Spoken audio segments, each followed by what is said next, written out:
Metanoia ministries YouTube ചാനലിലേക്ക് ഏവർക്കും സ്വാഗതം. റോമർക്കെഴുതിയ ലേഖനം 1-ാം അധ്യായം നമ്മൾ പഠിച്ചുകൊണ്ടിരിക്കുകയായിരുന്നു. കഴിഞ്ഞ ദിവസം നമ്മൾ 20-ാം വാക്യത്തിൽ വന്നു. അവൻ്റെ നിത്യശക്തിയും ദിവ്യത്വമായ അവൻ്റെ അദൃശ്യ ലക്ഷണങ്ങൾ ലോകസൃഷ്ടി മുതൽ അവൻ്റെ പ്രവൃത്തികളാൽ ബുദ്ധിക്ക് വെളിപ്പെട്ട് വരുന്നവർക്ക് പ്രതിവാദമില്ലാതിരിക്കേണ്ടതിന് തന്നെ. നമ്മൾ ചിന്തിച്ച് അവൻ്റെ നിത്യശക്തി, ദിവ്യത്വം, അദൃശ്യ ലക്ഷണങ്ങൾ അതെല്ലാം തന്നെ ലോകത്തിന് വെളിവായി വന്നു എന്ന് ജനറൽ റെവലേഷൻ ഓഫ് ഗോഡിനെ കുറിച്ചാണ് കഴിഞ്ഞ ദിവസങ്ങളിൽ ചിന്തിച്ച്. അതുപോലെ തന്നെ സ്പെഷ്യൽ റെവലേഷനും ഉണ്ട്. അതിപ്പോൾ നമുക്കത് വെളിപ്പെട്ട് കിട്ടി, ദൈവത്തിൻ്റെ വചനത്തിൽ കൂടി വെളിപ്പെട്ട് കിട്ടി എന്ന് പറയും. എന്നാൽ ഇവിടെ ജാതികളുടെ ശിക്ഷയെക്കുറിച്ച്, ന്യായവിധിയെക്കുറിച്ച് പറയുന്ന ഭാഗങ്ങളാണ്. അതുകൊണ്ട് അതുമായിട്ട് ചേർന്ന് ചിന്തിക്കുക. 21-ാം വാക്യം, അവർ ദൈവത്തെ അറിഞ്ഞിട്ടും അവനെ ദൈവമെന്ന് ഓർത്ത് മഹത്വീകരിക്കുകയോ നന്ദി കാണിക്കുകയോ ചെയ്യാതെ തങ്ങളുടെ നിരൂപണങ്ങൾ വ്യർത്ഥരായി തീർന്നു. അവർ വിവേകമില്ലാത്ത ഹൃദയം ഇരുണ്ടുപോയി, ജ്ഞാനികൾ എന്ന് പറഞ്ഞുകൊണ്ട് അവർ മൂഢരായിപ്പോയി. ഇപ്പോൾ ഈ 21-ഉം 22-ഉം വാക്യങ്ങളിൽ പറയുന്നത് 4 കാര്യങ്ങളെക്കുറിച്ച് അവിടെ പറയുന്നുണ്ട്. മനുഷ്യർ ദൈവത്തിന് മഹത്വം കൊടുക്കണം എന്നുള്ള ഒരു പോയിൻ്റ് അവിടെ വരുന്നുണ്ട്. ദൈവത്തിന് മഹത്വം കൊടുക്കണം. 2, അവരെ നന്ദി കാണിക്കണം. അവർ നന്ദികേട് കാണിച്ചു. മനുഷ്യരെ പറ്റിയാണ് ഈ പറയുന്നത്. 1, അവർ ദൈവം സൃഷ്ടിച്ച ദൈവത്തിന് മഹത്വം കൊടുക്കണം, അത് ചെയ്തില്ല. 2, നന്ദികേട് കാണിച്ചു. 3, അവർ വ്യർത്ഥരായി തീർന്നു, വിവേകമില്ലായ്മ, വ്യർത്ഥരായി തീർന്നു. 4, അതിനോട് ചേർന്ന് ഈ വ്യർത്ഥരായി തീർന്നു എന്നുള്ള ചേർന്ന് നമ്മൾ ചിന്തിക്കുമ്പോൾ വിഗ്രഹാരാധനയും കൂടെ അതിനോട് ചേർന്ന് വരും. ഈ വ്യർത്ഥരായി തീരുക എന്ന് പറയുമ്പോൾ അവർ ചേർന്നൊരു വിഗ്രഹാരാധനയും വരും. അതുകൊണ്ട് ഈ 4 കുറ്റങ്ങളാണ് അവരെക്കുറിച്ച് പറയാനായിട്ടുള്ളത്. ഈ മനുഷ്യന് ദൈവത്തിന് മഹത്വം കൊടുക്കണം എന്ന് പറയാനുള്ള കാര്യം എന്താണ്? കാരണം ഈ വെളിപ്പെട്ട് കിട്ടിയ ദൈവം നിത്യശക്തിയുള്ള ദൈവമാണ്. അവൻ ദിവ്യത്വമുള്ളതാണ്, എറ്റേണൽ പവറുള്ള ദൈവമാണ്. അവനെ ദൈവത്തിന് എന്ന് ഓർത്ത് മഹത്വീകരിക്കണം എന്നുള്ള ആവശ്യമാണ്. അതുപോലെ നന്ദി കാണിക്കുകയും ചെയ്യണം. ഈ 2 കാര്യങ്ങൾ ഏറ്റവും ആവശ്യമാണ്. അതിന് ഇത് 2ഉം ചെയ്യുമ്പോഴാണ് ദൈവം മഹത്വീകരിക്കപ്പെടുകയും ദൈവത്തോട് നന്ദി കാണിക്കുകയും ചെയ്യുമ്പോഴാണ് wisdom will come from above, ദൈവത്തിൽ നിന്നുള്ള ബുദ്ധി, പരിജ്ഞാനം നമുക്ക് വരുന്നത്. അല്ലെങ്കിൽ എന്തു ചെയ്യും? നമ്മുടെ ഹൃദയം വിവേകമില്ലാതെ പോകും. അത് മാത്രമല്ല, നമ്മൾ നിരൂപണങ്ങൾ വ്യർത്ഥരായി തീരുകയും ചെയ്യും. ഈ വ്യർത്ഥരായി തീരുക, ഈ ആദ്യത്തെ 2 കാര്യങ്ങൾ നമുക്കറിയാമല്ലോ. മഹത്വം കൊടുക്കുക എന്ന് പറഞ്ഞാൽ ദൈവം സൃഷ്ടാവാണ്, almighty god, all powerful god, എല്ലാം കൺട്രോൾ ചെയ്യുകയും എല്ലാം നടത്തുകയും ചെയ്യുന്ന ദൈവം. ഇങ്ങനെയുള്ള ഈ ദൈവത്തെ നമ്മൾ മഹത്വീകരിക്കുകയോ അല്ലെങ്കിൽ അവനോട് നന്ദി പറയുകയോ ചെയ്യുക. ഈവൻ ഒരു എപ്പിസോഡിലെ പ്രാർത്ഥനയ്ക്ക് ദൈവം ഉത്തരം തരാത്തത്, പ്രാർത്ഥന നമ്മൾ ദൈവത്തിൻ്റെ സന്നിധിയിൽ കൊടുക്കുമ്പോൾ പോലും തന്നെ we have to submit the prayer with thanksgiving. നന്ദി അറിഞ്ഞ ഹൃദയത്തോട് ദൈവത്തോട് പറയണമെന്ന് ഫിലിപ്പൊക്കെ എഴുതിയ 4-ാം അധ്യായത്തിൽ പറയുന്നുണ്ട്. സ്തോത്രത്തോടുകൂടി ദൈവസന്നിധിയിൽ നിങ്ങളുടെ അപേക്ഷകളെ കൊടുക്കുക. അത് നമ്മൾ അപേക്ഷ കൊടുക്കുമ്പോൾ ഇവിടെ ദൈവം നമുക്ക് ചെയ്ത പ്രവർത്തനം, ദൈവത്തെക്കുറിച്ച് പോലും ചിന്തിക്കാത്തവർക്ക് പിന്നെ അതിൻ്റെ പ്രവർത്തനത്തെക്കുറിച്ച് പറയാൻ പറ്റത്തില്ലല്ലോ. അവരെ വ്യർത്ഥരായി തീർന്ന കാര്യം പറയും. ഈ വ്യർത്ഥരായി തീരുക എന്ന് പറയുമ്പോൾ വിവേകമില്ലായ്മ, അത് ഈ കൂടുതലായിട്ട് വിഗ്രഹാരാധനയുമായിട്ട് ചേർന്നാണ് വരുന്നത്.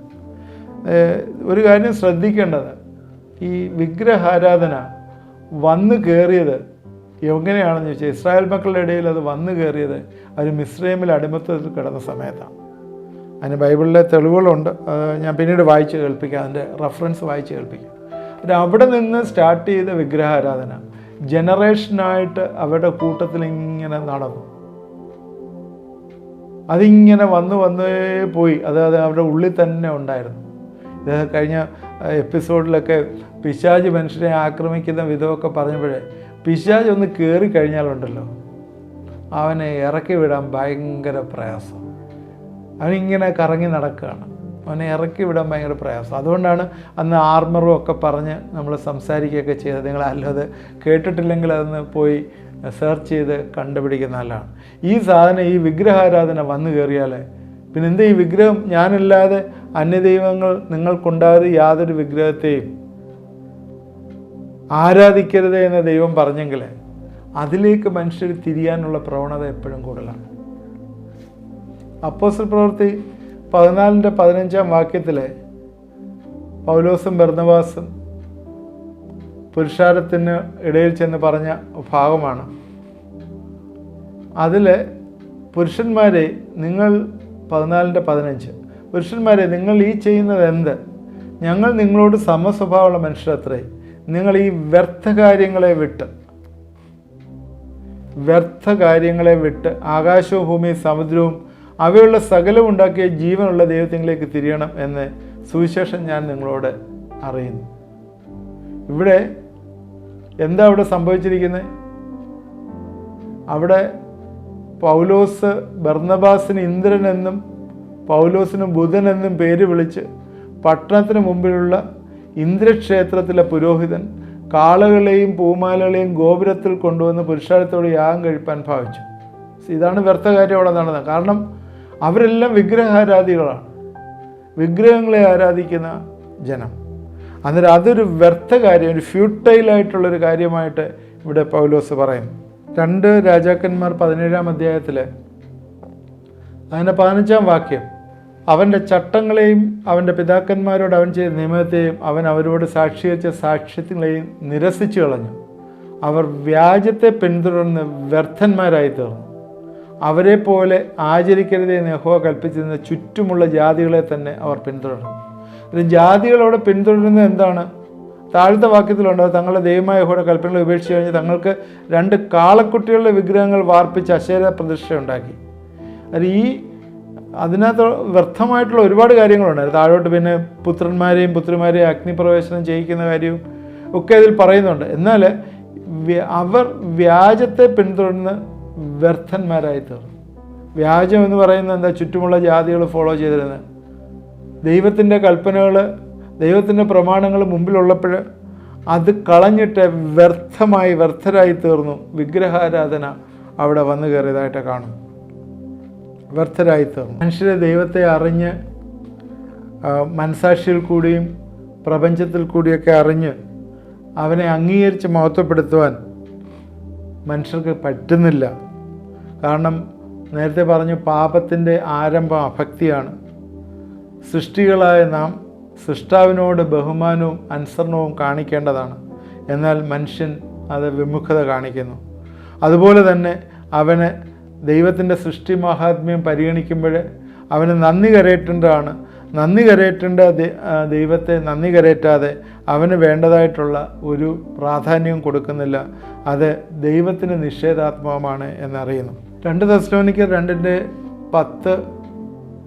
12 വാക്യങ്ങളിൽ സത്യത്തെ വിശ്വസിക്കാതെ അനീതിയിൽ രസിക്കുന്നവർക്ക് ന്യായവിധി വരേണ്ടതിന് ദൈവം അവർക്ക് ഫോഷ്ക്ക് വിശ്വസിക്കുമാറ് വ്യാജത്തിൻ്റെ വ്യാപാര ശക്തി അയക്കുന്നു. ഫോഷ്ക്ക് വിശ്വസിക്കാനായിട്ട് മനുഷ്യൻ ചിന്തിക്കുന്നു. വിഗ്രഹാരാധനയ്ക്ക് ഒരുപാട് പടികളായിട്ടുണ്ട്. അത് അവർ കൊത്തിയുണ്ടാക്കിയ വിഗ്രഹങ്ങളും അതുപോലെ തന്നെ സൃഷ്ടിയിലുള്ള പല ജീവജാലങ്ങളെയും ജന്തുക്കളെയും ഒക്കെ ഉണ്ടാക്കി ആരാധിക്കുകയാണ്. ദൈവം ആത്മാവാകുന്നു, അവന് ശരീരം ഉണ്ടെന്നുള്ള വ്യാജേന വിഗ്രഹങ്ങളെ ഉണ്ടാക്കുന്നു. അങ്ങനെ അവർ ദൈവത്തെ കള്ളനാക്കി മാറ്റുന്നു എന്ന് വിഗ്രഹത്തെ വ്യാജമെന്ന് വിളിക്കുന്നു. ഹബക്കൂക്ക് 2:18 അവന് ശരീരമുണ്ടെന്ന് വ്യാജേന വിഗ്രഹങ്ങളെ ഉണ്ടാക്കുന്നു. അങ്ങനെ അവർ ദൈവത്തെ കള്ളനാക്കുന്നു. അതുകൊണ്ടാണ് വിഗ്രഹത്തെ വ്യാജമെന്ന് വിളിക്കുന്നത്. മനുഷ്യരൂപത്തിലുള്ള വിഗ്രഹങ്ങൾ ആ സമയത്ത് ഗ്രീസിലും അത് മിസ്രൈമിൽ നിന്ന് വന്ന സംസ്കാരത്തിൽ നിന്നുള്ളതായിരുന്നു. അങ്ങനെയുള്ള ഒരുപാട് വിഗ്രഹങ്ങൾ ആ സമയത്തുണ്ടായിരുന്നു.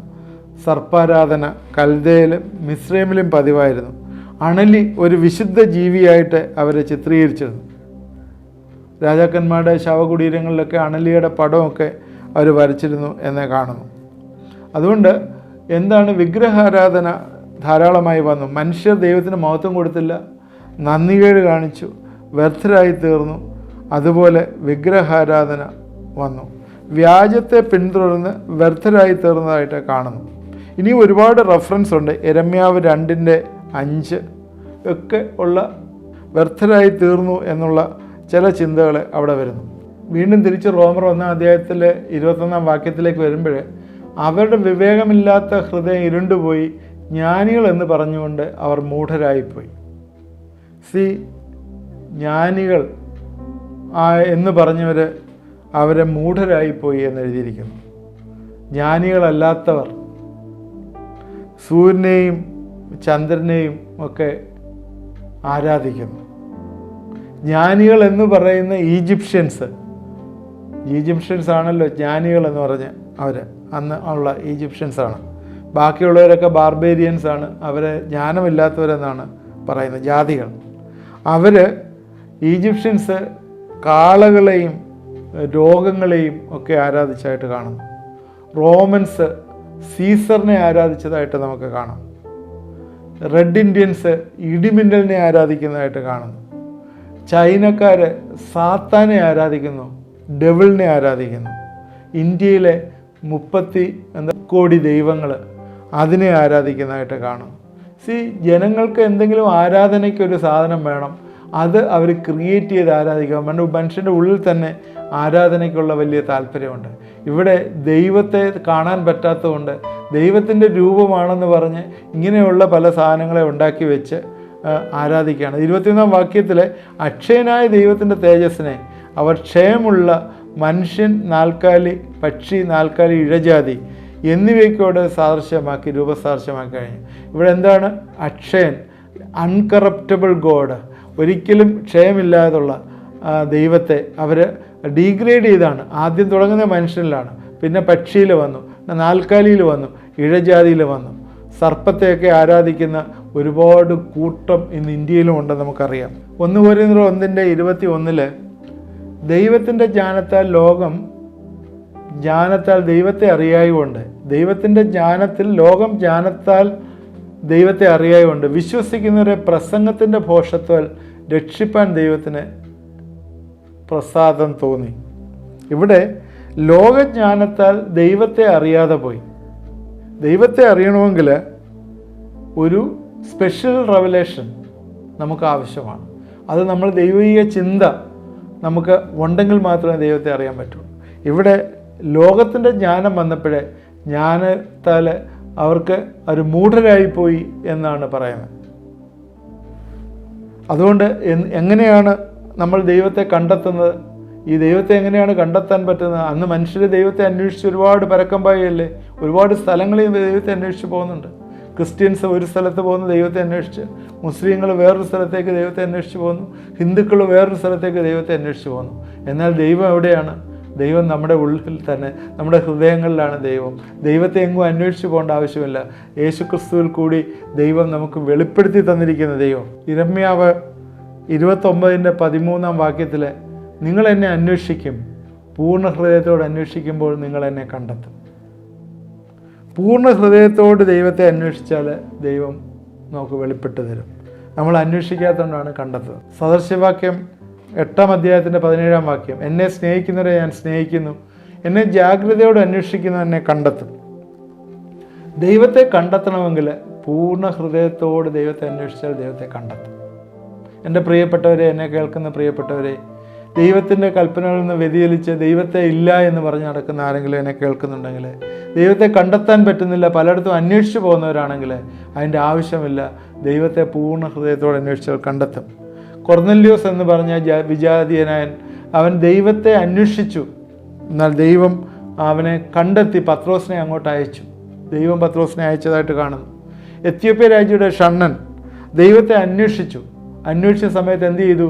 ദൈവം ഫിലിപ്പോസിനെ അങ്ങോട്ടേക്ക് അയച്ചു, അവനെ കണ്ടെത്താനായിട്ട്, അവനെ അറിയിക്കാനായിട്ട്, ദൈവത്തിൻ്റെ കാര്യങ്ങൾ അറിയിക്കാനായിട്ട് അങ്ങോട്ട് പോയി. സാദർ സുന്ദർ സിംഗിൻ്റെ കഥ നമുക്കറിയാം. ദൈവത്തെ അന്വേഷിച്ച് നടന്നു, ദൈവത്തെ കണ്ടെത്താനായിട്ട് സാധ്യമായി. ജെനുവിൻ ഡിസൈറോടി ദൈവത്തെ അന്വേഷിക്കുന്നവർക്ക് ദൈവത്തെ കണ്ടെത്താം. അല്ലാതെ ദൈവത്തിൻ്റെ ഒരു റെപ്രസെൻറ്റേഷൻ എന്ന് പറഞ്ഞിട്ട് ഒരു രൂപം ഉണ്ടാക്കി ഏതെങ്കിലും ഒരു മനുഷ്യൻ്റെയോ പക്ഷിയുടെയോ നാൽക്കാലികളുടെയോ അല്ലെങ്കിൽ ഈവൻ പാമ്പിൻ്റെ ഇഴജാതിയുടെയോ ഒരു രൂപം ഉണ്ടാക്കി ഇത് ദൈവമാണെന്ന് പറഞ്ഞ് നമ്മൾ ആരാധിക്കാൻ തുടങ്ങിയാൽ എന്താണ് സംഭവിക്കുന്നത്? പിശാച് ആരാധനയ്ക്ക് ഭയങ്കര ഇഷ്ടമുള്ളൊരു മനുഷ്യനാണ്. പിശാച് ഒരു ഒരു സ്പിരിറ്റാണ്. നമുക്കറിയാം ദൈവത്തിൽ നിന്ന് അനുസരണക്കേട് വന്ന് പിശാചിൻ്റെ ഉത്ഭവത്തെക്കുറിച്ചൊക്കെ ഒരു എപ്പിസോഡ് ചെയ്തിട്ട് നിങ്ങളത് എടുത്തു നോക്കിയാൽ മനസ്സിലാവും. പിശാച് ആരാധന ഭയങ്കരമായിട്ട് ഇഷ്ടപ്പെടുന്നുണ്ട്.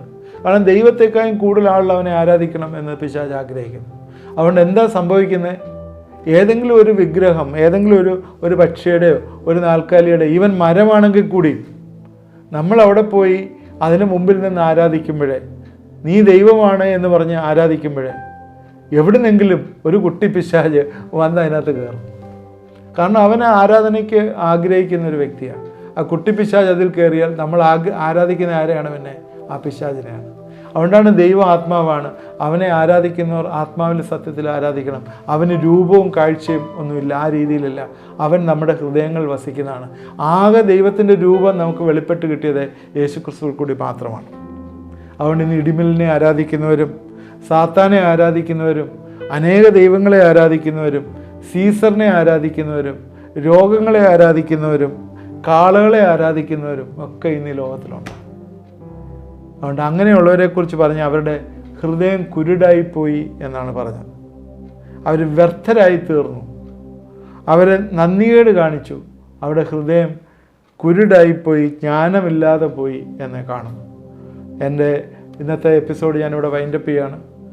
നമ്മൾ ചിന്തിക്കേണ്ട ഏറ്റവും വലിയൊരു വിഷയം, ദൈവം ഉന്നതനാണ്, മനുഷ്യ ചിന്താഗതിക്ക് അവൻ അതീതനാണ്. അതുകൊണ്ട് അവനെ നമുക്ക് നമ്മുടെ ചിന്തകളിൽ ഉൾക്കൊള്ളുവാനായിട്ട് പ്രയാസമാണ്. അവൻ ലോകം മുഴുവനായിട്ടിരിക്കുന്ന ദൈവത്തെ നമുക്ക് അത് പിടിച്ച് ആവാഹിച്ച് ഒരിടത്ത് കൊണ്ടുവെക്കാനായിട്ട്, അല്ലെങ്കിൽ നമ്മുടെ ഇഷ്ടമനുസരിച്ച് അവനെ കൊണ്ടുവരാനായിട്ട് പറ്റുകയില്ല. അവൻ്റെ പ്രസൻസ് എല്ലായിടവും ഉണ്ട്, അവൻ നമ്മുടെ ഉള്ളിൽ വസിക്കുന്നു. അതിനാൽ ഈ ദൈവത്തിന് നമ്മൾക്കൊന്ന് വിധേയപ്പെടുത്തി കൊടുക്കുമോ?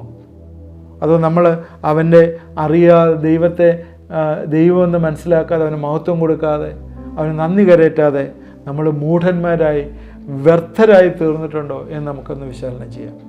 തീർച്ചയായും ഇന്നത്തെ ചിന്തകൾ നമുക്ക് ഉപകാരപ്രദമായി എന്ന് വിചാരിക്കും. നിങ്ങൾ ഈ പറയുന്ന വേർഡ്സൊക്കെ നോട്ട് ചെയ്ത് എഴുതി വെച്ച് പിന്നീട് ധ്യാനിക്കാനായിട്ട് അത് ഇടവരും.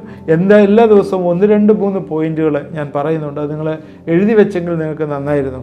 ഇന്ന് പറഞ്ഞ മനുഷ്യന് ദൈവത്തിന് മഹത്വം കൊണ്ടുവരുന്നില്ല, അവന് നന്ദികേട് കാണിക്കുന്നു, അവർ വ്യർത്ഥരായി തീർന്നു, അവർ വിഗ്രഹാരാധനയുടെ പുറയിൽ പോയി. 4 പോയിന്റുകളാണ് ഞാൻ പറഞ്ഞത്. ഓരോ ദിവസവും ഇങ്ങനെ പല പോയിൻറ്റ്സുകൾ പറയുന്നുണ്ട്. നമ്മളത് എഴുതി വെക്കുമ്പോഴേ അത് നമുക്ക് വീണ്ടും അത് മെഡിറ്റേറ്റ് ചെയ്യാനായിട്ട് ഇടവരും. അതുകൊണ്ട് ഇങ്ങനെയുള്ള മനുഷ്യനെ ദൈവത്തിൽ നിന്നൊന്നും പ്രാപിക്കാനായിട്ട് പറ്റുകയില്ല, ദൈവത്തിൽ നിന്നൊന്നും റിസീവ് ചെയ്യാൻ പറ്റത്തില്ല. അതുകൊണ്ട് ദൈവത്തിലേക്ക് നമ്മൾ വിധേയപ്പെടുക. ദൈവ ആത്മാവാണ്. അവനെ അന്വേഷിക്കുമ്പോഴേ അവനെ കണ്ടെത്തുന്ന ദൈവം, നമ്മുടെ അരികിലേക്ക് വരുന്ന ദൈവം. ഈ ദൈവത്തിൻ്റെ സ്ഥലത്തേക്ക് നമുക്ക് കടന്നുകയല്ല. നമുക്ക് പ്രാർത്ഥിക്കാം. ദൈവമായ കർത്താവേ, ഇന്ന് ഇത് കണ്ടുകൊണ്ടിരുന്ന പ്രിയപ്പെട്ടവരെല്ലാം ഞങ്ങളെ ഏൽപ്പിച്ച് പ്രാർത്ഥിക്കുന്നു. ദൈവമേ, ദൈവത്തിനെ അവൻ്റെ മഹത്വം മനസ്സിലാക്കി അവന് മഹത്വം കൊടുക്കാതെ നന്ദികേട് കാണിച്ച് കർത്താവേ, ഞങ്ങളുടെ ജീവിതങ്ങൾ വ്യർത്ഥരായിപ്പോയത് ഞങ്ങളോട് ക്ഷമിക്കണമേ എന്ന് പ്രാർത്ഥിക്കുന്നു. ഏതെങ്കിലും രീതിയിൽ ഞങ്ങൾ തെറ്റിപ്പോയിട്ടുള്ളതെല്ലാം ഞങ്ങളോട് ക്ഷമിക്കണമേ. നീ ഞങ്ങളെ വീണ്ടെടുക്കുന്ന ദൈവമായിട്ട് സ്തോത്രം. നിന്നെ കൂടുതലായിട്ട് ഈ നാളിൽ അന്വേഷിപ്പാനായിട്ട് നീ നിൻ്റെ വചനം ഞങ്ങൾക്ക് തന്നിട്ടുണ്ടല്ലോ. നിൻ്റെ വചനത്തിൽ കൂടി ഞങ്ങൾ നിന്നെ അന്വേഷിപ്പാനായിട്ട്, നിൻ്റെ മഹത്വത്തെ കാണുവാനായിട്ട് ഞങ്ങളെ സഹായിക്കണമേ. കർത്താവേ, നന്ദി കൊടുക്കാത്തടത്ത് ജനം നശിച്ചു പോകുന്നു എന്ന് നിൻ്റെ വചനത്തിൽ തന്നെയുണ്ട്. കർത്താവേ, ഈ ദിവസങ്ങൾ കൂടുതൽ നന്ദി കാണിപ്പാനായിട്ട് കർത്താവേ ഞങ്ങളെ സഹായിക്കണമേ എന്ന് പ്രാർത്ഥിക്കുന്നു. കർത്താവേ, ഇന്ന് രോഗികളായി ഞങ്ങളെ കാണുകയും കർത്താവെ ശ്രദ്ധിക്കുകയും ചെയ്യുന്നവരെ ഞങ്ങളെ ഏൽപ്പിച്ച് പ്രാർത്ഥിക്കുന്നു. പ്രത്യേകിച്ച് ക്യാൻസറുമായിട്ട് റിലേറ്റ് ചെയ്തിരിക്കുന്ന അസുഖങ്ങൾ ഉള്ളവരെ പ്രത്യേകിച്ച് ഇന്ന് ഈ രാത്രിയിൽ ഞങ്ങളെ ഏൽപ്പിച്ച് പ്രാർത്ഥിക്കുന്നു. എല്ലാ ബ്രസ്റ്റ് ക്യാൻസറും യേശുവിൻ്റെ നാമത്തിൽ മാറിപ്പോട്ടെ എന്ന് പ്രാർത്ഥിക്കുന്നു. കർത്താവെ, ഐഡൻറ്റിഫൈ ആയിട്ടുണ്ടെങ്കിൽ അതെല്ലാം യേശുവിൻ്റെ നാമത്തിൽ നിങ്ങളെന്നോട് ചേർന്നൊന്ന് പ്രാർത്ഥിക്കുമോ? വിശ്വാസത്തോടുകൂടി 100% വിശ്വാസത്തോടുകൂടി ദൈവത്തിന് അതെല്ലാം വിടുവിക്കാനായിട്ട് സാധ്യമാവും. എല്ലാ ബ്രസ്റ്റ് ക്യാൻസറും മാറിപ്പോട്ടെ എന്ന് പ്രാർത്ഥിക്കുന്നു.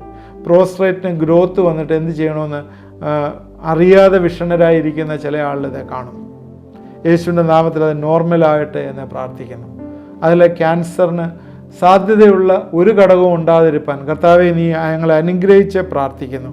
കർത്താവെ, അതിൻ്റെ എല്ലാ പൂർണ്ണമായിട്ടുള്ള വിടുതൽ കൊടുക്കണമേ എന്ന് പ്രാർത്ഥിക്കുന്നു. ഏതെങ്കിലുമൊക്കെ അവയവങ്ങളിൽ ഏതെങ്കിലും രീതിയിൽ മുഴകളോ ക്യാൻസറോ ഉണ്ടെങ്കിൽ യേശുവിൻ്റെ നാമത്തിൽ ഇന്ന് മാറിപ്പോകട്ടെ എന്ന് പ്രാർത്ഥിക്കുന്നു. എൻ്റെ കരങ്ങളിലേക്ക് ഈ വ്യക്തികളെല്ലാം ഏൽപ്പിച്ച് പ്രാർത്ഥിക്കുന്നു. കർത്താവ്, അനേകം നാളുകളായിട്ട് തലവേദനയിൽ, മൈഗ്രെയിൻ്റെ തലവേദനയായിട്ട് കർത്താവ് ഇരിക്കുന്ന ചില ആളുകൾ ഇത് ശ്രദ്ധിക്കുന്നു. യേശുവിൻ്റെ നാമത്തിലെ കർത്താവെ, തലവേദനകളൊക്കെ മാറിപ്പോട്ടെ എന്ന് പ്രാർത്ഥിക്കുന്നു.